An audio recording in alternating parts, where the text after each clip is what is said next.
लेकिन जो मजदूर वर्ग का आदमी है, काम करके आता है, अगर कहीं वो 50 ग्राम पी लेता है या 100 ग्राम पी लेता है और उसको ब्रेथ एनालाइजर लगाते हैं, तो स्वाभाविक है कि वो दारू पिया हुआ है और उसको आप जेल भेज देते हैं। ये ठीक नहीं है। तो इसीलिए उन्होंने ये कहा कि जो शराब पी करके जा रहा हो उसको नहीं पकड़ने की जरूरत है, या अपनी पत्नी के लिए ले जा रहा हो, वो भी 100 ग्राम दवा के रूप में, तो उसको नहीं पकड़ना है।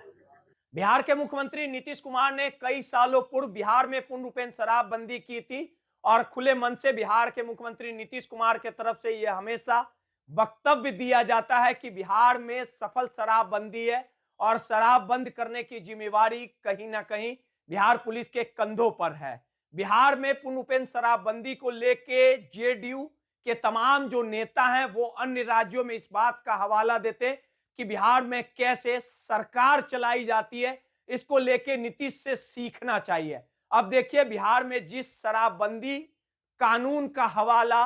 तमाम घटक दल देते हैं, यानी एनडीए के तमाम जो घटक और जो उनके नेता जो सुप्रीमो देते हैं, लगातार नीतीश कुमार की तारीफ करते हैं। अब एनडीए के ही एक घटक दल के नेता यानी हिंदुस्तानी आवाम मोर्चा के नेता पूर्व सुप्रीमो और पूर्व मुख्यमंत्री बिहार के जीतन राम मांझी ने थोड़ी थोड़ी शराब पीने वाले लोगों की वकालत की है और साफ तौर पे कहा है कि जो शराबबंदी कानून है जिसमें कुछ कुछ जो गरीब तबके के लोग अगर शराब पीते हैं और उनके बाद उनकी गिरफ्तारियां हो जाती है और उन्हें जेल भेज दिया जाता है, यह सरासर गलत है, ये अन्याय हो रहा है। ये तमाम बातें जीतन राम मांझी ने दिल्ली में कही है। जीतन राम मांझी जब दिल्ली दौरे पर थे तब मीडिया से बात करते हुए उन्होंने इस बात का हवाला दिया और साफ तौर पे कहा कि जो डॉक्टर होते हैं, जो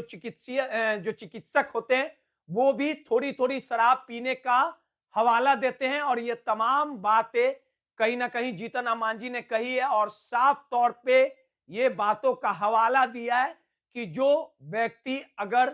काम करके मजदूरी करके और गरीब और आर्थिक तंगी के शिकार जो व्यक्ति होते हैं, पूरे दिन मेहनत करते हैं और उसके बाद अगर शराब का सेवन कर लेते हैं, कुछ कम मात्रा होती है और जब वो पुलिस के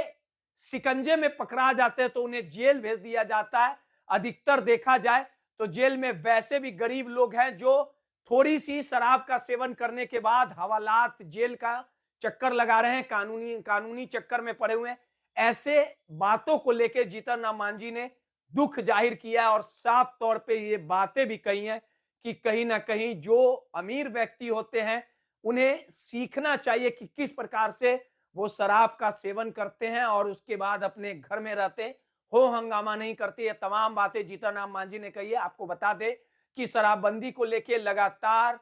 कई महीने कई सालों पर जीतन राम मांझी इस तरह का बयान देते हैं जिसपे सियासत होने लगती है, राजनीति होने लगती है और इसी तरह की बातें फिर से जीतन राम मांझी ने कही है और थोड़ी थोड़ी शराब पीने वाले व्यक्तियों की वकालत जीतन राम मांझी ने कही है। किस प्रकार से मीडिया में अपना बात रखा है, पक्ष रखा है, पहले उनके बयानों को सुनवाते हैं। लेकिन जो मजदूर वर्ग का आदमी है, काम करके आता है, अगर कहीं वो 50 ग्राम पी लेता है या 100 ग्राम पी लेता है और उसको ब्रेथ एनालाइजर लगाते हैं, तो स्वाभाविक है कि वो दारू पिया हुआ है और उसको आप जेल भेज देते हैं। ये ठीक नहीं है। तो इसीलिए उन्होंने ये कहा कि जो शराब पी करके जा रहा हो उसको नहीं पकड़ने की जरूरत है, या अपनी पत्नी के लिए ले जा रहा हो, वो भी 100 ग्राम दवा के रूप में,